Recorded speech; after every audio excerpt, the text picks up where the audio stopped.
विठ्ठल श्री ज्ञानदेव तुकाराम माऊली ज्ञानेश्वर महाराज की जय. नामासी बिनमुख तुनर पापिया हरिविन धावया न पवे कोणी. 10व्या अभंगातील हे दुसरं चरण आहे. कालच्या 10व्या अभंगातील प्रथम चरण त्रिवेणी संगमी नाना तीर्थे भ्रमीन चित्त नाही नामी तरी ते व्यर्थ, याच्यावरती काल चिंतन झालं. तीर्थाचं विशेष महत्व सांगितलं, संगमाचं, प्रयागाचं. आणि नामी चित्त नाही म्हणजे काय, तर त्याचं चिंतन झालं. तर आज या ठिकाणी ज्ञानेश्वर महाराज म्हणतात, नामासी बिनमुख तो नर पापिया आणि हरविन धावया नपवे कोणी. नामाशी जो विनमुख असतो तो नर अत्यंत पापी असतो आणि या पापातून मुक्त होण्याकरता भगवंताचा धावा केला असताना संपूर्ण जगताचा हा आपण त्याला जगनियंता असा परमात्मा म्हणतो. अखिल कोट ब्रह्मांडा नायक 14 भुवनाचा धनी देवाधिदेव भगवान पंढरीश पांडुरंग, त्याच्याशिवाय दुसरा देव धावून येणारा नाही आणि तोच आपल्याला या पापातून मुक्त करील, असं असा या चरणाचा अर्थ आहे. तो नामासी बिनमुख तोनर पापे या म्हणण्यातलं तात्पर्य काय, तर जे नामस्मरण करत नाहीत ते पापी असतात असं याचा अर्थ सरळ होतो.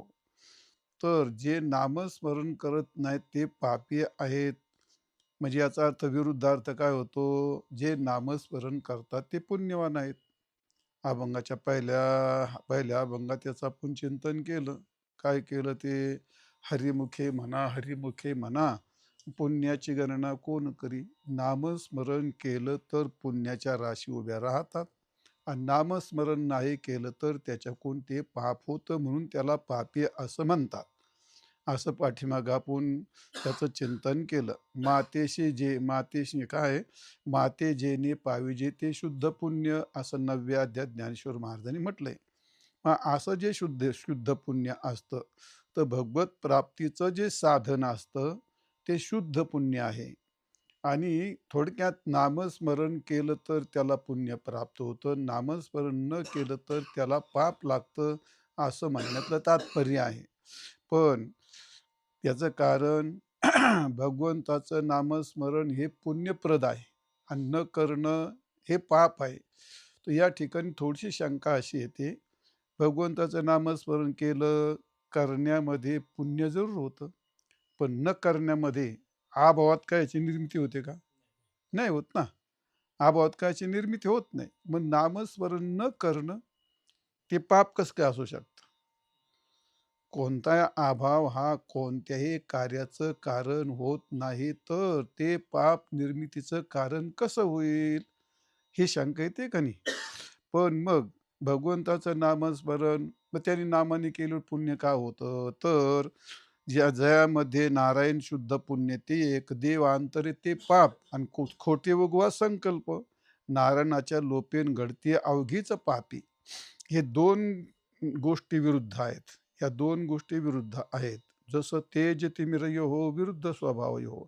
भगवंताचं नामस्मरण घेतलं तर पुण्य होतं, ही गोष्ट सर्व शास्त्राला मान्य आहे, संतांना मान्य आहे, आपणही ते मान्य करतो. पण न करणं याच्यामध्ये मग तो पापी आहे, त्याला मुळात पहिलंच पाप आहे म्हणून तो करत नाही, असा पण सिद्धांत आपण सांगितलाय भरपूर वेळा.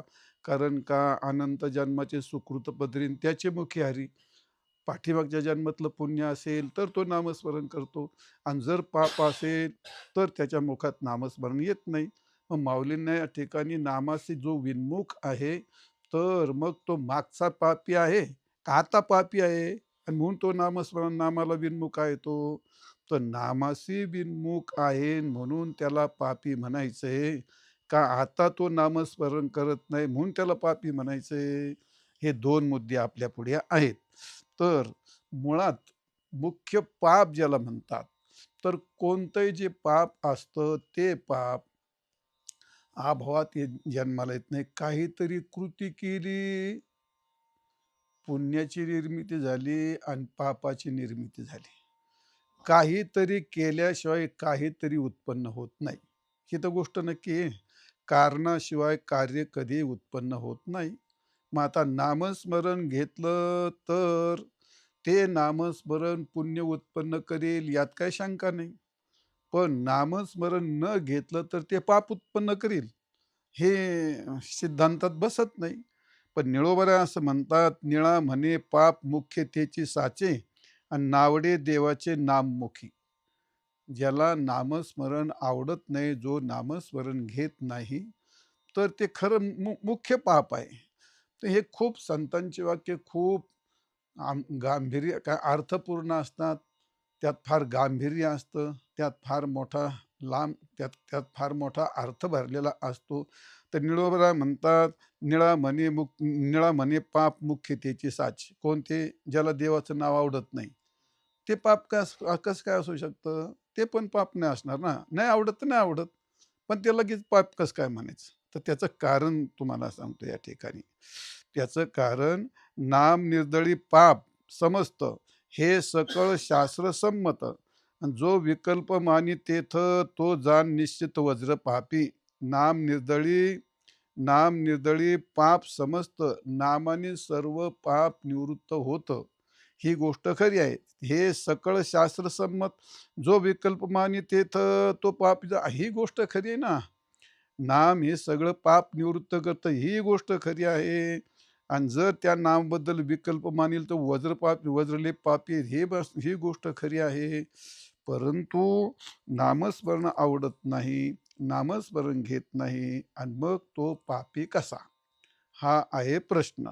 तर त्याचं उत्तर असं आपल्याला सांगता येईल, की कोणती व्यक्ती असते, तर त्या व्यक्तीला एक व्यक्ती म्हटलं का ती प्रकृती असते.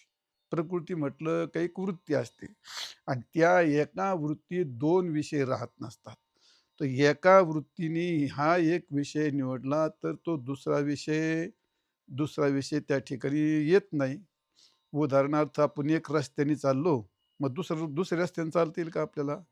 ह्या रस्त्याने चालला तर हा रस्ता. वृत्तीला हा विषय असेल तर हा विषय नसतो आणि हा विषय असेल तर हा विषय नसतो. जर त्या वृत्तीला नामाचा विषय असेल, परमार्थाचा विषय असेल, तर मग म्हणजे त्याला दुसरा विषयाचा विषय आहे का त्याला? नाही. मग नामाचा विषय नसेल, तर मग कशाचा विषय येईल? प्रपंचाचा विषय येईल ना. मग जी माणसं नामस्मरण करत नाहीत, त्याचा विषय काय आला? प्रपंच. त्याचा विषय काय आला? प्रपंच.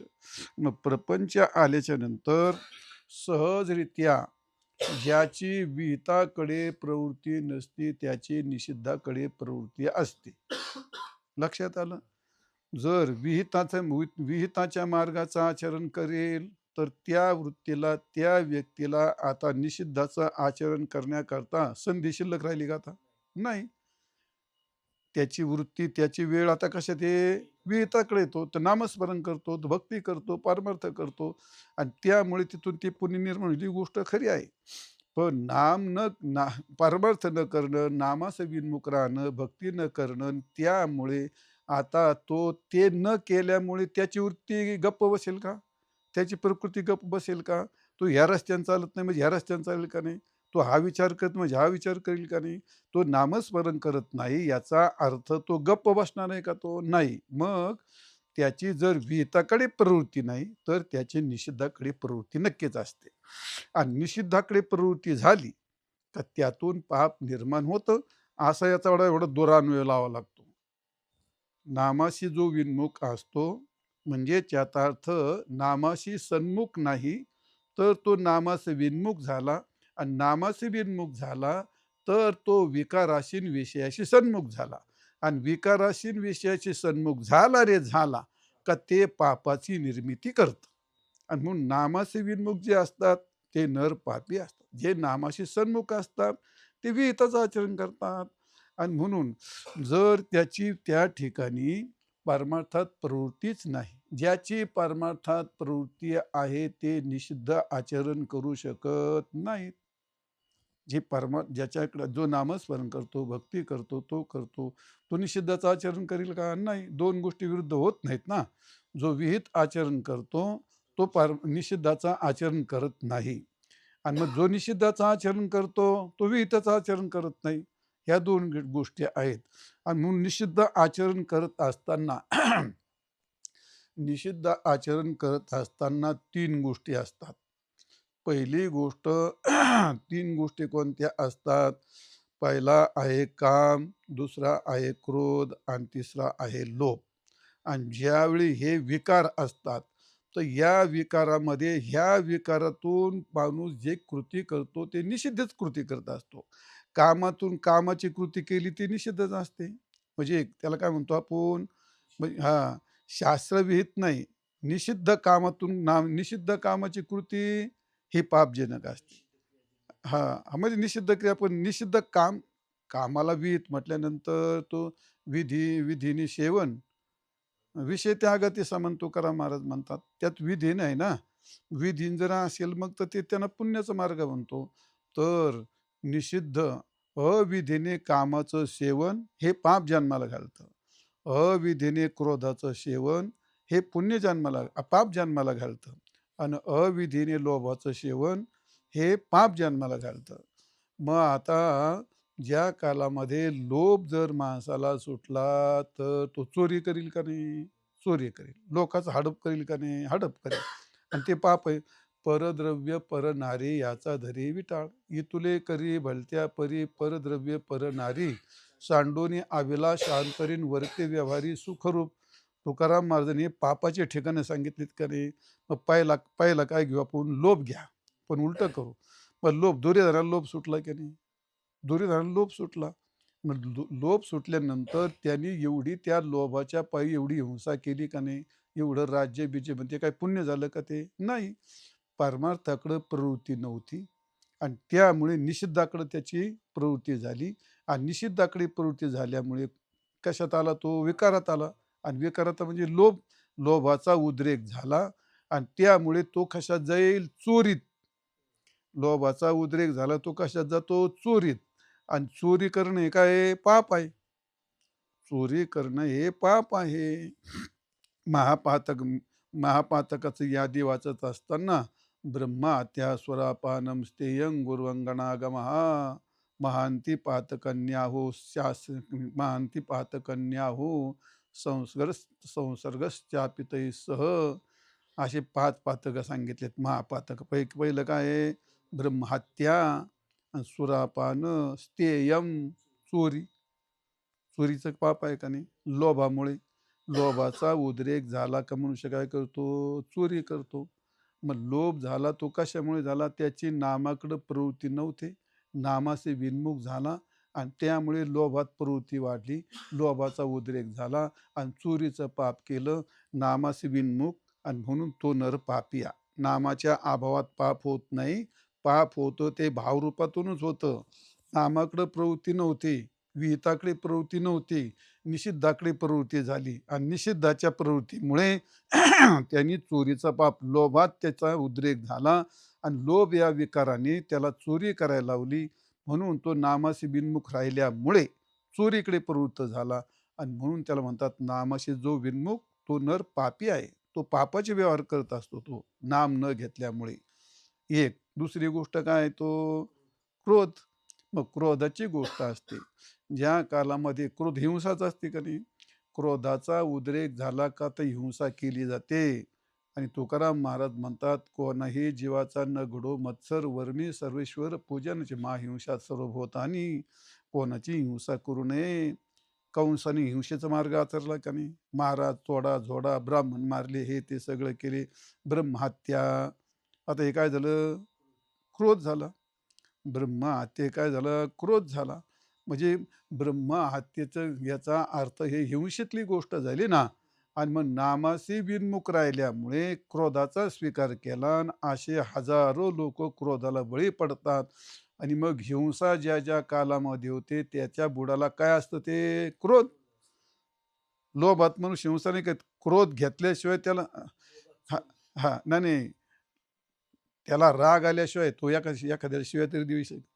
मग रागाने काय करतो? शिव्या देतो. रागाने भांडण करतो आणि त्याच्या पुढचा रागाने काय करतो? मारामारी करतो. म्हणजे याच्या बुडाला सगळं काय आहे? क्रोध. म्हणजे क्रोध हा हिंसेचं मूळ कारण कोण असतो? क्रोध. मग क्रोधाच्या विकारात गेल्यानंतर तो केली तर काय करेल? हिंसा. आणि हिंसा करणं हे काय आहे? पाप. पण जर नामाशी सन्मुख असता तर तिने हिंसा केली असते का?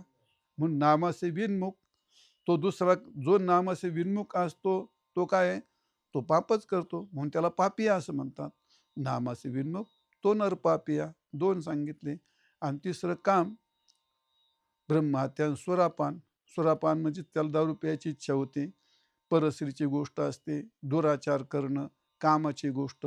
मग आता हे काय झालं? हे पापाचीच गोष्ट आहे का पुण्याची गोष्ट आहे?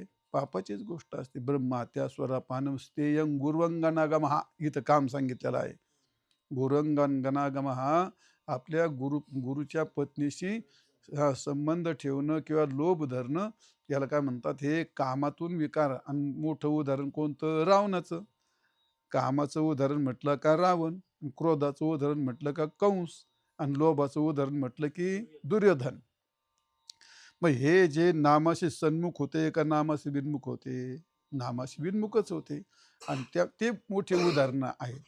पण सर्वसाधारण माणसं असतात, ही माणसं, जी माणसं नामाशी विन्मुख असतात, ती माणसं लोभाच्या बळी पडतात. जी माणसं नामाशी विन्मुख, परमार्थाशी विन्मुख असतात, ती माणसं क्रोधाच्या बळी पडतात आणि हिंसा करतात. जी माणसं नामाशी विन्मुख असतात, ती माणसं कामाच्या बळी पडतात आणि दुराचार करतात. आणि ह्या तिन्ही गोष्टी पापच आहे. चोरी करणं, हिंसा करणं आणि परस्त्री गमन करणं, ह्या तिन्ही गोष्टी काय आहेत? पाप. पापाला निर्माण करतात ना. आणि मग हे तीन का त्याने आचरले त्या? तर त्याचा आचरणाचा कारण नामाशी बिनमुख असल्यामुळे त्यांनी या तीन गोष्टी आचरल्या. आणि म्हणून माऊली म्हणतात नामाशी बिनमुख तो नर पाप्या. नामाचा अभाव हे पाप निर्माण नाही करीत, पण नामाच्या अभावात नामाच्या अभावात ते विकार काय होतात? अकराळ विकार रूप धारण करतात. आणि त्याला पाप करायला लावतात. किंवा त्या कालामध्ये नामाशी विन्मुख असेल त्या कालात तो मनुष्य पापाकडेच प्रवृत्त होतो. कारण त्याला काय म्हणतो, त्याला ना त्याला कशाची पापाची भीती राहत, ना त्याला पुण्याचं काय हे राहत त्याला.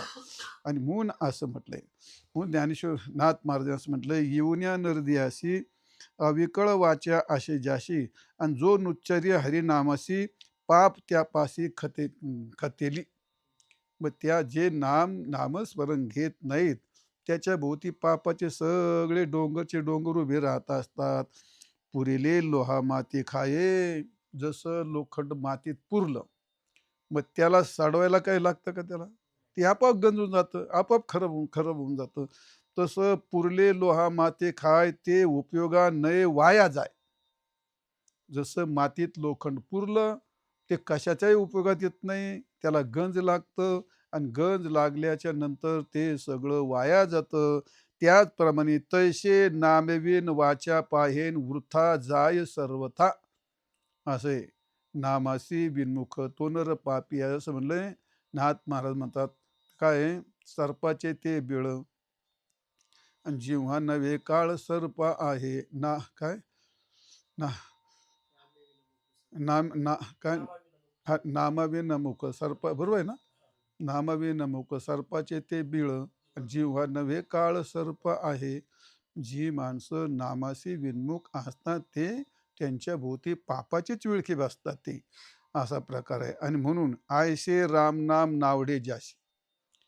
आता हा काय? ज्याला राम नाम आवडत नाही, म्हणजे याचा अर्थ त्याला विकार आवडतात.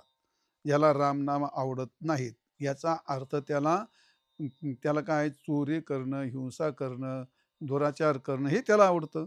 आणि म्हणून आयशे राम नाम नावडे जाशी, तै पापमुख रोग आला मुखाशी. असं आहे.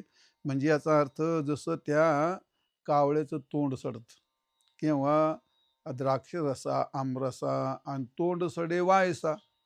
ज्या कालामध्ये द्राक्षे पिकतात आणि आंबे पिकतात, नेमकं त्यावेळी कावळ्याचं तोंड येतं. द्राक्ष रसा की आम्ररसा, तोंड सडे का? तोंड सडे वायसा का? डोळे फुटती दिवसा डुडळाची. ज्ञानेश्वर माझी मूवी आली मला अचानक, ती 18व्या अध्यायामध्ये मूवी आली ती, दिवस उगला या घुबडाचे डोळे फुटून फुटून जातात, त्याला दिसतच नाही. आता दिवसा त्याला काय उपयोग आहे? काय उपयोग नाही त्याला. मग तसंच खूप आंबे पिकले का कावळ्याला खायला फार मजेशीर आहे ना. द्राक्षे पिकली असते, आंबे पिकतात. दर्शन आंबे एकाच कालात असतात ते. मग ते खूप गोड फळं असतात आणि सगळे पाखरं खातात, पण कावळ्याला खाता येत नाहीत. का? नेमकं त्या कालात त्याचं तोंड सडतं, म्हणजे त्याचं तोंड येतं. त्याला त्या 2-4 महिन्यात त्याला फळं-बिळं काही खाता येत नाहीत. द्राक्ष रसा किंवा आंबरसा, का तोंड सडे वायसा. आणि डोळे फुटते दिवसा डुडुळाचे, दिवस आणि उपयोग नाही. आणि आंबे असून याला उपयोग नाही, आणि द्राक्ष पिकून याला काही उपयोग नाही, कारण त्याचं तोंड आलंय आणि याचे डोळे फुटलेत. तसला प्रकार आहे. आणि म्हणून असं ते पाप मुख रोग आला मुखाशी, आणि तो सोये मुकला निज सुखाशी. झालं का ते असं? कारण का आपणाशी घातक नामस्मरण न केल्यामुळे त्याला हे सगळं त्याच्या पुढे येऊन पाप सगळं ठेपलं. हो का वेदशास्त्र संपन्न वाणी, करुणी निंदको नाम कीर्तनी, तो पापी महापाप्याहुनी, आणि त्याचेने अवनी अति दुःखी नामस्मरण न करणारा. वेदशास्त्र संपन्न असला, मोठा कथाकार असला, कीर्तनकार असला, उत्तम शास्त्रज्ञ असला, शास्त्र जाणणारा असला, पण तरी सुद्धा त्याच्या विद्वत्तेच्या बळावरती भगवान नामाची निंदा करतो, तो पापी नाही, महापाप्यहून पापी. आणि त्याच्यामुळे खरोखर या पृथ्वीला दुःखाचा भार होत असतो. मुद्दा असा आहे, भगवंताचं नामस्मरण ज्याला प्रिय वाटत नाही, नामाबद्दल ज्याचं प्रेम नाही, नामस्मरण जो करत नाही, नामाहून जो विन्मुख असतो, त्याच्या हातून हे असं आपोआप पाप घडत असतं. म्हणून माऊली म्हणतात, तो किती मोठा विद्वान असला आणि कितीही कोणत्याही कुळात जन्माला असला, ब्राह्मण असला, विद्वान असला, तपस्वी असला, तरी तो पापीच आहे. का? मुख्य कारण आहे भगवंताचं नाम, भगवंताचं नाम. भागवतामध्ये त्या काळात प्रल्हाद भगवान नरसिंहाजवळ आपला परिहार देत असताना प्रल्हादाने असं म्हटलेलं आहे श्लोक त्या ठिकाणी. तर त्याचं भाषांतर एकनाथ महाराजांनी फार सुंदर केलं आहे या ठिकाणी. त्याने असं म्हणलंय, विप्रात विप्रात विषड गुणयुता, हे श्लोकीची हेची कथा, जळो त्या द्विजाची पवित्रता, जो माझ्या भजन पथा विमुख. तो किती विद्वान असला आणि तो ब्राह्मण जरी असला, अभक्त ब्राह्मण, जळो त्याचे तोंड, आणि काय त्याशी रांड प्रसवली. आणि वैष्णव काय, वैष्णव चांभार धन्य त्याची माय, असं म्हटले. म्हणजे याचा अर्थ तुम्ही किती पवित्र कुळात जन्मालात, तर तो काही महत्वाचा भाग नाही. म्हणून जर या ठिकाणी जर नामासी विन्मुख असेल, तर जो माझ्या भजन पथा विमुख, आणि जळो त्याच्या द्विजाची पवित्रता.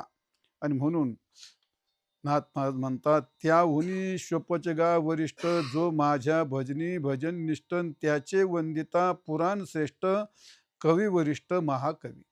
मग माझ्या भजनाचे आता पशुपक्षी गजेंद्र आहेत, कागभ्रुशुंडी आहे, वासुकी आहे, पशुपक्षी आहेत की नाही, पण ते भगवंताच्या भजनाशी एक निष्ठा असल्यामुळे ब्राह्मण असून सुद्धा त्याच्यापेक्षा ते काय आहेत, ते श्रेष्ठ मानलेले आहेत. आणि म्हणून ज्याच्या जीवनामध्ये उदंड सगळं काय, त्याला बुद्धी आहे, वाक्चातुर्य आहे, शरीर संपन्न आहे, संपत्ती भरपूर आहे, सर्व काही आहे. पण ज्ञानेश्वर महाराजांनी 9व्या अध्यायामध्ये त्याचं गोड वर्णन केले. माऊली असं म्हणतात, तैसे माझे भक्तिविन जळो ते जे आले पण.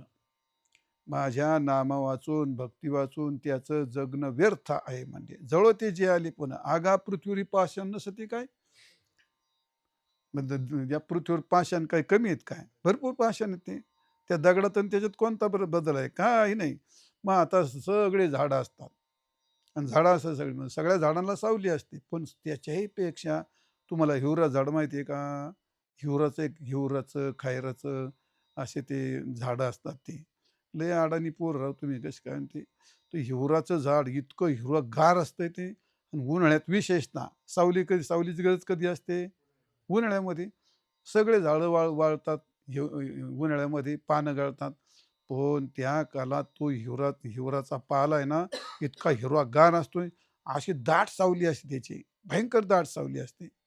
पण मनुष्य त्या सावलीला काही बसत नाही. कारण का त्या हिवरा झाडावरती विकल्प असतो. त्यात माणसाच्या मनात विकल्प येतो. काहींचे डोके दुखतात. मग आम्ही लहानपणी काय करायचो, एक दगड घ्यायचा आणि त्याच्यावर टाकायचा आणि मग त्याचा हाताखाली बसायचा प्रसंग आला तर असं करायचं. पण हिवराची झाडाखाली सज्जन मनुष्य कधी बसत नाही. पै हिवराची दाट सावली सज्जनी जैशी वाळली. सज्जन मग झाड आहे, उत्तम आहे, सावली आहे, पण सज्जनी जैशी वाळली, तैशी पुण्य डावलून गेली अभक्ता ते. तसा अभक्ता असतो. जसे पृथ्वीवर दगड असून उपयोग नाही आणि हिवराचे झाडं उत्तम असून त्यांचा उपयोग नाही, तसे हे एवढे सगळे जन्माला आलेत, पण ते अभक्त असल्यामुळे सगळं पुण्य त्यांना डावलून गेलं. कारण ते नामाशी विन्मुख आहेत आणि त्याच्यामुळे त्यांची पापातच गणना होत असते. म्हणून माऊली असं म्हणतात, "निंब निंबुळ्या मोडून आला."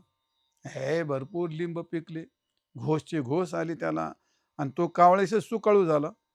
ते निंब एवढे पिकले, कोण खातं त्याला? कावळेच खातात. तैसा भक्तिहीन वाढीनाला दोषाची लागे. नामाशी जो विन्मुख आहे, तो दुसरं काही करीत नाही.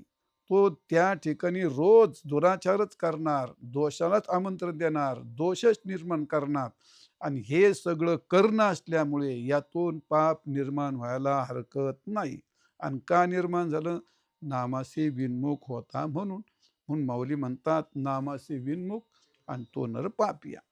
असे जे असतात ते नावडे ज्या नाम तेची आत्महत्यारा. नामाशी विन्मुख असल्यामुळे पातकाच्या राशी त्याच्या ठिकाणी असतात. तुका म्हणे याशी नामाचा अभिमानन म्हणून या जन तारी बळे.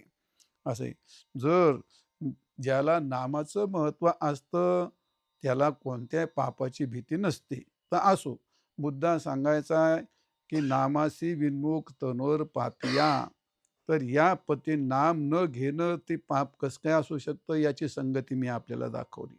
मग आता पाप तर आहे, तो नाम तर घेत नाही. पण मग आता या पापातून निवृत्ती होण्याकरता दुसरा काय उपाय आहे?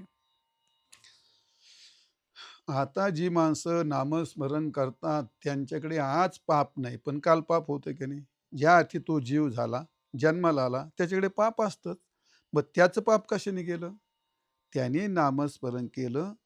मग या पापाच्या निवृत्तीकरता तुम्हाला जगात दुसरं कोणी नाही. त्याला काय आहे, एक नामस्मरणच आहे. नामसंकीर्तन साधन पै सोपे जळतील पापे. हरी उच्चारणे अंत पाप राशीन जातील अशी अनेक प्रमाण आहेत. पापाच्या निवृत्तीकरिता आणि यातून तुम्हाला ता तारण्याकरता भगवत कृपा व्हावी लागेल. आणि म्हणून माऊली सांगतात, बाबा हो, नामासी विन्मुख तो नर पापिया, पण हरिविन धावया नपवे कोणी. तुमच्या धावेला हाक देऊन येणारा तुम्हाला दुसरा जगात कोणी नाही. एक भगवान तोच तुमची हाक ऐकू शकतो. तोच तुमचा धावा ऐकून धावून येऊ शकतो. धाव्याला धाव्याला प्रतिसाद देणारा जगात तेवढा एकच आहे. पण तुम्ही काय केलं पाहिजे? धावा केला पाहिजे. नाही, नामस्मरण तर केलं पाहिजे, पण भगवंताचा धावा केला पाहिजे. धावया न पवे कोणी. हरी वाचून तुमच्या धावेला कोणी धावून येत नाही. धावा करणं म्हणजे काय? त्याला विनवणी करणं. पापाची निवृत्ती होते आणि तो प्रसन्न होतो. म्हणून हरी वाचून कोणाचा धावा करण्यात काही उपयोग नाही, तर त्याचा धावा केला पाहिजे. मग भगवंताचा धावा करायचा. आणि कोणाचा धावा ऐकतो भगवान? आता आपण रोज भजन पूजन करतो, नित्यनेम करतो, धावा करतो की नाही? करतो. मग भगवान धावून येतो का? नाही. मग भगवान कधी आपल्याला बोलतो का? नाही. मग तो का धावून येत नाही? तर आपला जो धावा असतो, आपण रोज भजन करतो, नित्यनेम करतो, दर्शन घेतो, हा एक प्रकारचा भगवंताचा काय केलेला आहे? धावाच केलेला असतो. पण त्या धावेत भगवान प्रसन्न होऊन आपल्याकडे येतो, आपला धावा ऐकतो, असं आपण दावा नाही करीत. त्याचं कारण त्याच्या नाही, नाही. त्याचं कारण असं आहे, त्या धाव्यामध्ये पहिली गोष्ट पश्चाताप असावा लागतो. त्याला अनुताप म्हणतात. धावा हा अनुतापयुक्त असावा लागतो. दुसरी गोष्ट, धावा हा त्याला म्हणतात, त्या धाव्यामध्ये अत्यंत नम्रता असावी लागते, दीनता असावी लागते. दीनता म्हणा, नम्रता असावी लागते. आणि तिसरी गोष्ट काय असते, तर त्या धावेमध्ये धावेमध्ये एक धैर्य असावं लागतं आणि दुसरा विश्वास असावा लागतो. किती गोष्टी सांगितल्या? 4 सांगितल्या. पहिली गोष्ट, धावेमध्ये अनुताप असावा लागतो. दुसरी गोष्ट, धावेत दीनता किंवा नम्रता असावी लागते. तिसरी गोष्ट, आपलं मनोधैर्य असावं लागतं. आणि चौथी गोष्ट, विश्वास असावा लागतो. या 4 गोष्टी असल्या तर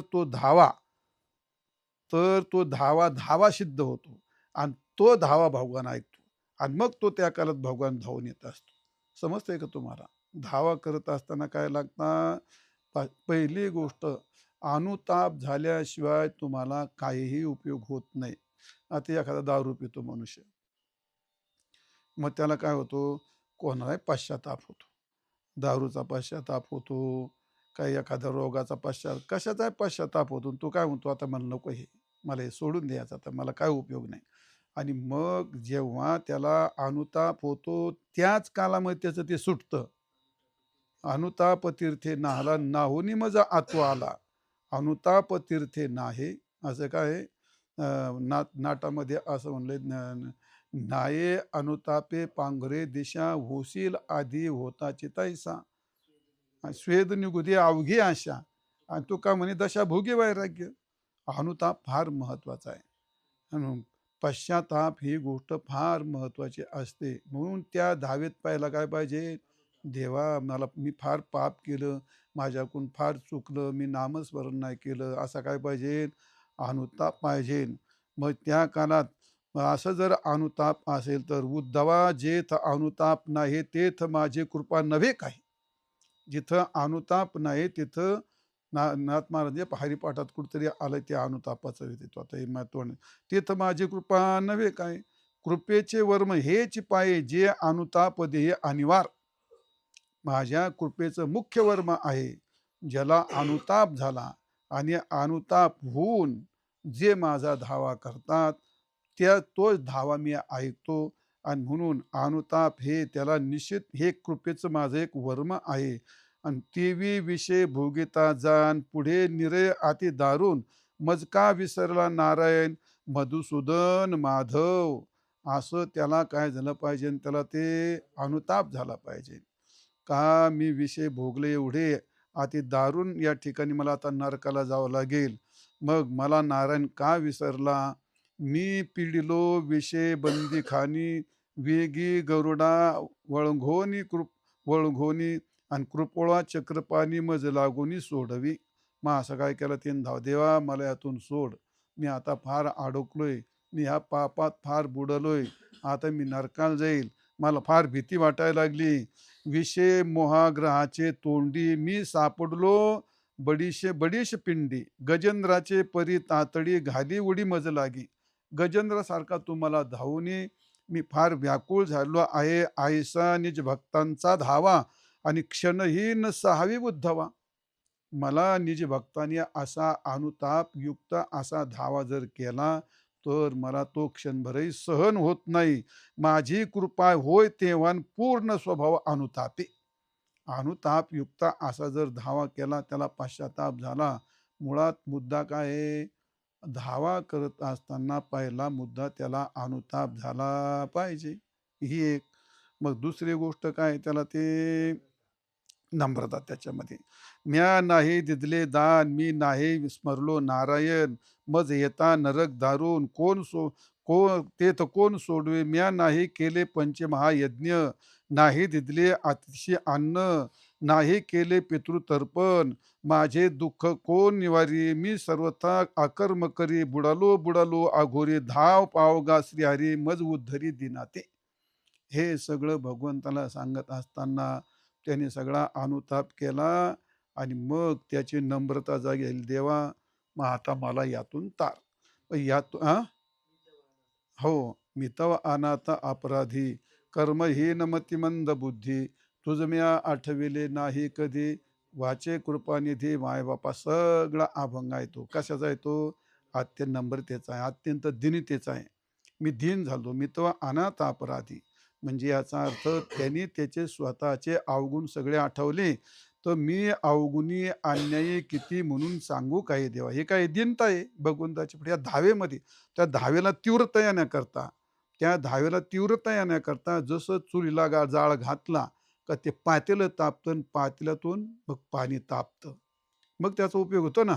मग तसं तो जो धावा आहे, धावा तप्त होण्याकरता आणि त्या धाव्यात तीव्रता होण्याकरता आणि तो धावा भगवंताच्या कानापर्यंत जाण्याकरता अनुतापाचा एक जाळ पाहिजे.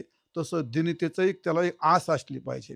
मग अशी मी तो महाराज म्हणतात, "मी अवगुणी अन्याय किती म्हणून सांगू काही आणि आता मज पायी ठाव दे विठ्ठले." भगवंतानी इथं आपलं त्या भक्ताने काय केलंय? अतिशय दीनता दाखवली आहे आपल्या ठिकाणी. पुरेपुरी हा संसार. कर्म बळीवंत दुसरं राहो निधी स्थिर एके ठाई निश्चळ. असं या ठिकाणी त्यांनी काय केली ते दीनता दाखवली. 2 झाले आणि तिसरी गोष्ट काय मग? धैर्य. मग धैर्य करत असताना काय दाखवलं? धैर्य आपण केलेला दोषाचा परिहार भगवंताच्या पुढे कबूल करावा लागतो. आता मागच्या चरणामध्ये सांगितले तुम्हाला, देवा मी असा पापी आहे, मी असं केलं, मी अनाथ आहे, अपराधी आहे. मग त्या पुढं असं म्हटलं, नाही केले तीर्थाचे भ्रमण, पाळला पिंड कर चरण, नाही संत सेवा घडले दान, पूजा अवलोकन मूर्तीचे. असंग संग घडली अन्याय, बहुत अधर्म उपाय, नकळे हित करावे काय, हे नये बोलू. हे काय झालं? भगवंताच्या पुढे काय केली? हे हां, धैर्य दाखवलं. भगवंताच्या पुढे तिने पाप प्रगट करून दाखवलं ना. मग कोणाला पाप प्रगट करायची इच्छा असते का? आपले दोष कोणी सांगेल का? नाही ना. मग ह्या धाव्यामध्ये काय असावं लागतं? धैर्य. आपलं प्रगट करून दाखवण्याचं धैर्य असावं लागतं. म्हणजे जसं भगवंताचा धावा करत असताना त्याला पश्चाताप, अनुताप झाला पाहिजे.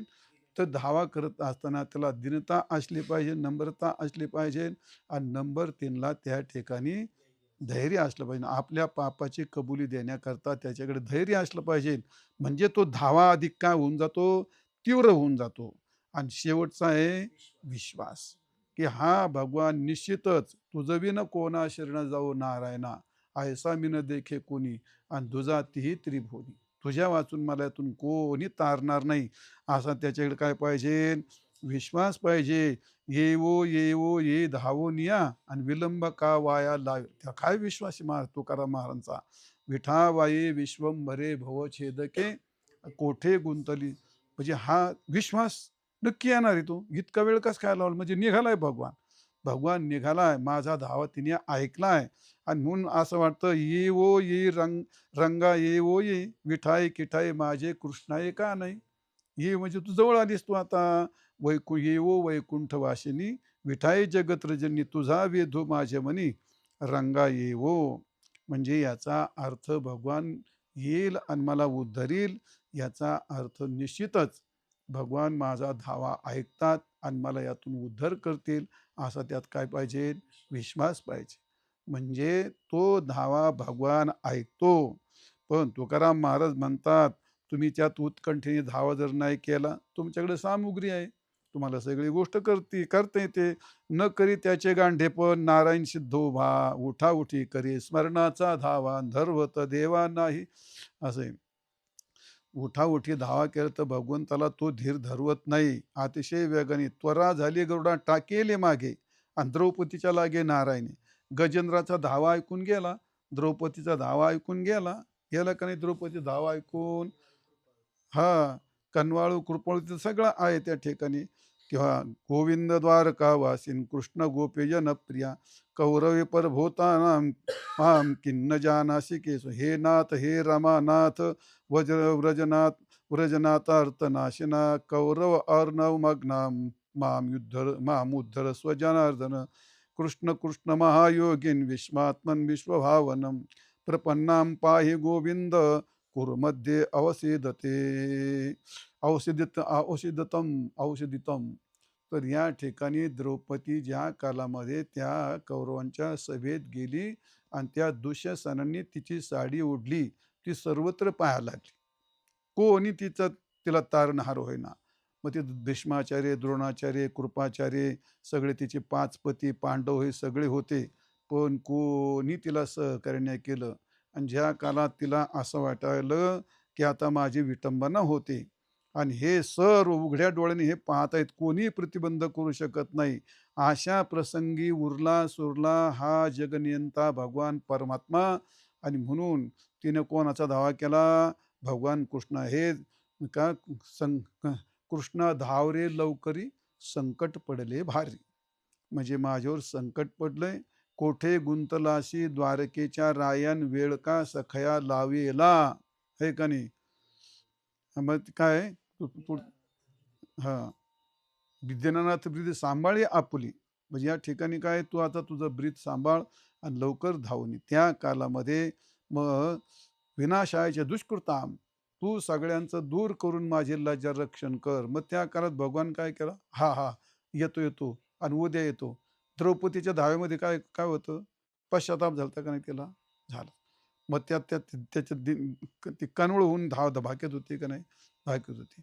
बर, त्या ठिकाणी तिने धैर्य दाखवलं का नाही? हात सोडून दिले का नाही? जोपर्यंत तिने हात लावले तो तिला कोण न वाचवीत. पण तिने हात सोडून दिले आणि डायरेक्ट काय केलं? आपलं मनोधैर्य दाखवलं का मी आता इथून हे झाले सगळे. आणि विश्वास प्रगट केला आणि डायरेक्ट काय, यास म्हणले गोविंद द्वारकावासी, गोविंद कृष्ण गोपी जनप्रिया. हे गोविंदा, हे द्वारकेचा राजा, हे गोपीचा प्रिय असणारा भगवान कृष्ण. अरे कौरव ही परिभूता माम किन्न जानाशी केशव. अरे या कौरवांनी मला सगळीकडून घेरलंय, तू जाणत नाहीस का? तू सगळं जाणतोस ना. म्हणून हे नाथ, हे रामानाथ, या ठिकाणी व्रजनाथ अर्तिनाशनहा, आतापर्यंत सगळ्यांचं दुःख निवारण करणार आहेस तू. तू सगळ्या जगाचा नाथ आहेस. म्हणून कौरव अर्णव मग्नाम, या कौरव समुद्रात मी पार बुडून गेले. माम उद्धरस्व जनार्दन, तू माझा उद्धार कर. असं द्रौपदीने धावा केल्यानंतर कृष्ण कृष्ण महायोगीन विश्वात्मन विश्वभावनम, कृष्णा तू धावून ये लवकर. प्रपन्नाम पाहिमा गोविंदम कुरुमध्ये अवसिदितम, या ठिकाणी या कुरूंच्या म्हणजे कौरवांच्या तडाक्यात मी सापडले, यातून माझा उद्धार कर. असं या ठिकाणी द्रौपदीच्या हाती साकडी सभेशी करता ते उघडी. म्या निजांगे घालून उडीन वस्त्रांच्या कोडी पुरविल्या. मग ते काय भगवान म्हटले आता कोण वस्त्र सोडायचं आणि कोण वस्त्र न्यासवायचं ते कसं काय जमन म्हणले. त्या भानगडीतच नाही पडले. मीच लुगडी बनलो, सोडायच्या नेसवायच्या भानगडीतच नाही पडलो म्हणते. द्रौपदीच्या हाती देता वस्त्र घडी, नेसता दिसेल ते उघडी. मी तिला वस्त्र द्यायला गेलो आणि मग तिला नेसवायला लागलो तर ते दिसेना लोकांना, ते हे उघडी. या लागे मी लवड सवडी नेसली लुगडी स्वय झालो. नेसलीच लुगडी मी सगळं स्वतःच या ठिकाणी बनलो. त्या ठिकाणी कौरवी पांचळी सभे माझी आणली आणि वस्त्र हरण वस्त्रे कैशी झाली माऊली. का? भगवान त्या तिच्या धावेला हा काय दिली आणि त्यामुळे हरवीन धावया नपवे कोणी. पण का नाही, तिच्या धावेमध्ये अनुताप होता, तिच्या धावेमध्ये दीनता होती, तिच्या भावेमध्ये मनोधैर्य होतं आणि तिच्या भावात विश्वास होता. आणि त्यामुळे माऊली म्हणतात, अरे नामाशी जो विन्मुख आहे आणि असं जर पाप झाला असेल आणि त्यातून जर सुटायचं असेल तर तुम्ही भगवंताचा धावा करा. आणि भगवंताचा धावा करत असताना या 4 गोष्टी त्याच्यात असाव्यात आणि मगच तो तुमच्याकरता धावून येईल. त्याच्याशिवाय तुमच्या धाव्याला तुमच्या धाव्याची धाव ऐकून तो धावणारा नाही, तोच एक मग धावणारा आहे, असा या चरणाचा अर्थ आहे. पुंडलिक वरदा हरी विठ्ठल श्री ज्ञानदेव तुकाराम. माऊली ज्ञानेश्वर महाराज की जय.